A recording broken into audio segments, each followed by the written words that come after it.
Hello students, तो आज हम लोग पढ़ने वाले हैं क्या क्लास 12 का एप्लीकेशन ऑफ गॉस लॉ, जिसमें हम लोग फर्स्ट एप्लीकेशन पढ़ चुके हैं। एक हमारे पास सिलेंड्रिकल वायर था, ठीक है, जिसके द्वारा हमें इलेक्ट्रिक फील्ड निकालनी थी किसी भी पॉइंट पे, ठीक है। तो क्या निकली थी? E is equal to lambda upon 2 pi r epsilon naught. But today we are discussing about the application of Gauss law.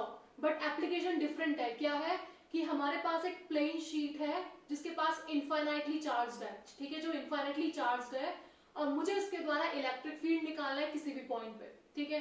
तो कैसे निकालते हैं देखिए जरा इसको, ठीक है। कंप्लीट वीडियो को देखिएगा और नोटबुक पे नोट डाउन कीजिएगा, ठीक है। सपोज मेरे पास क्या है, एक मेरे पास इनफाइनाइटली प्लेन शीट है, ठीक है। इसके पास इनफाइनाइट चार्ज है। क्या है इसके पास? इनफाइनाइट चार्ज, ठीक है। पॉजिटिव चार्ज इसलिए ले रहे हैं, अगर आप इसको नेगेटिवली चार्ज भी ले सकते हैं, पॉजिटिवली चार्ज भी ले सकते हैं। नेगेटिव चार्ज से इलेक्ट्रिक फील्ड लाइन उसकी तरफ आती है और पॉजिटिव चार्ज से electric field line emerged out होती है, बाहर की तरफ जाती है, ठीक है। तो सपोज ये पॉजिटिवली चार्ज है और हमें पता है कि गॉस लॉ कब एप्लीकेबल होगा, जब वहां पे गॉसियन सरफेस होगा, ठीक है। सपोज ये बोर्ड है और मुझे इस बोर्ड में से एक थोड़ा सा सरफेस, थोड़ा सा पार्ट चाहिए इसका, ठीक है। तो सपोज अगर मैं इसका पार्ट निकाल दूं तो कैसे निकलेगा? सिलेंड्रिकल फॉर्म में निकलेगा ना, ठीक है। तो इसका गॉसियन सरफेस कैसे होगा? सिलेंड्रिकल फॉर्म में, ठीक है। एक सिलेंड्रिकल बनाएंगे यहाँ पे, जो ये गॉसियन सरफेस है इसका, ठीक है। ये क्या है? Gaussian surface.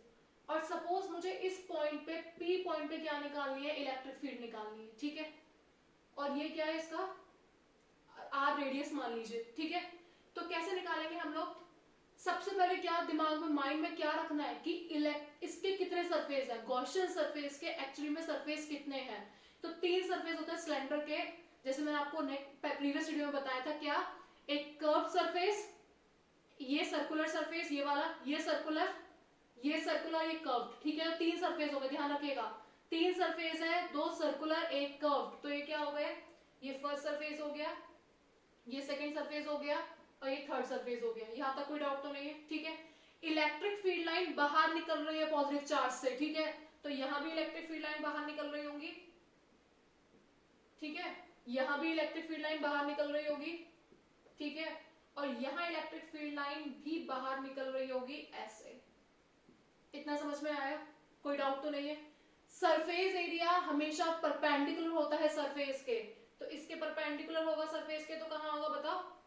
इसके परपेंडिकुलर होगा तो कैसे होगा? इधर ds। इसका परपेंडिकुलर होगा तो कैसे होगा? इधर ds। इसका परपेंडिकुलर होगा तो कैसे होगा? ds। इतना समझ में आया? ठीक है। तो इसका मतलब इसको मैंने मान लिया 1, इसको मान लिया मैंने 2, इसको मान लिया मैंने 3 सरफेस एरिया, ठीक है। तो देख के बताइए इलेक्ट्रिक फील्ड और सरफेस एरिया में कितना एंगल है? यहाँ पे 0 डिग्री। इलेक्ट्रिक फील्ड और सरफेस एरिया में कितना एंगल है बच्चों? 90 डिग्री, ठीक है। इलेक्ट्रिक फील्ड और सरफेस एरिया में कितना एंगल है? 0 डिग्री। तो बहुत अच्छे से एक एक स्टेप में समझना है, कुछ भी टफ नहीं है। Physics is very simple for those who practice again and again, ठीक है। तो क्या है पहला लॉ? पहला सबसे पहले गॉस लॉ कैसे एप्लीकेबल होगा? What is Gauss law? Gauss law कहता है phi is equal to q upon epsilon naught, ठीक है। तो लिखेंगे पहले phi is equal to q enclosed upon epsilon naught, ठीक है।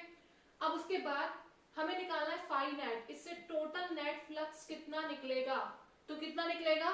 सबसे पहले लिखेंगे फाई 1, या फिर ऐसे लिख सकते हैं सिंपल सी denotation, phi 1 phi 2 phi 3, phi 1 plus phi 2 plus phi 3। समझ आ रहा है? ठीक है। फाई 1 क्या होगा? देखो जरा फाई 1 कितना है। फाई 1 होगा ये, ठीक है। तो क्या होगा phi 1? Phi 1 is E dot ds1, ठीक है। What is phi 2? Phi 2 is E dot ds2। What is phi 3?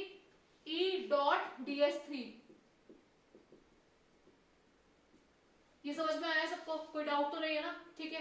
अब उसका नेक्स्ट स्टेप मैं यहीं पे कर रही हूँ, या फिर मैं यहां कर देती हूँ। कितना एंगल बन रहा है E और ds1 में? 0 डिग्री बन रहा है, 0 डिग्री, ठीक है। तो क्या लिखेंगे? E ds1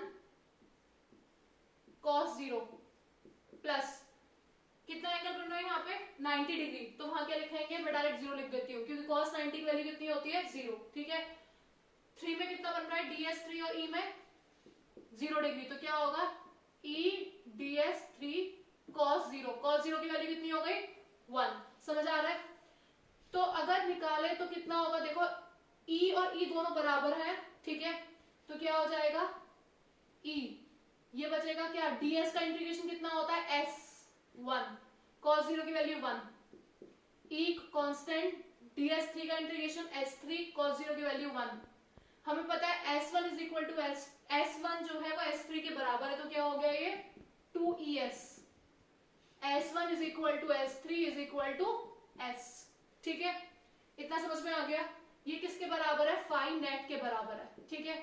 और मैंने यहाँ पे फाई नेट कितना लिखा है, phi net is equal to q enclosed upon epsilon naught, ठीक है।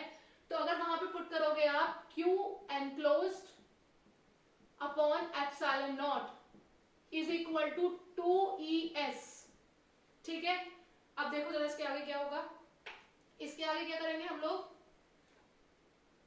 q enclosed upon epsilon not और नीचे ले जाओ 2 और s को, किसके बराबर बचा, ये e के बराबर बचा, ठीक है। अच्छा कल मैंने आपको बताया था लीनियर चार्ज डेंसिटी, ठीक है, क्या होता है linear charge density, when charge is distributed through the length of the wire, ठीक है, जब चार्ज डिस्ट्रीब्यूटेड होता है लेंथ के across, that is called linear charge density. But what is surface charge density, surface charge density means when charge is distributed through the surface of the particular, जैसे मैंने बोला क्या है, ये सरफेस है, इस पे पूरे पे चार्ज डिस्ट्रीब्यूटेड है, तो यहाँ पे कौन सी लगेगी, सरफेस चार्ज डेंसिटी। तब कि अगर मैं इस वायर की बात लूं और यहाँ पे चार्ज डिस्ट्रीब्यूटेड हो तो यहाँ कौन सा लगेगा, linear charge density. That is clear to you. तो देखिए जरा यहाँ पे Q अपॉन S, सरफेस मतलब एरिया, चार्ज का मतलब चार्ज, ठीक है, तो Q अपॉन S क्या होता है, sigma, that is known as surface charge density, ठीक है, समझ आ रहा है। तो यहाँ पे क्या रखेंगे, E is equal to sigma upon 2 epsilon naught, that is your electric field due to the infinitely charge plane sheet and it is application of Gauss law, ठीक है। यहां तक किसी को कोई डाउट है तो कमेंट कीजिए प्लीज, ठीक है।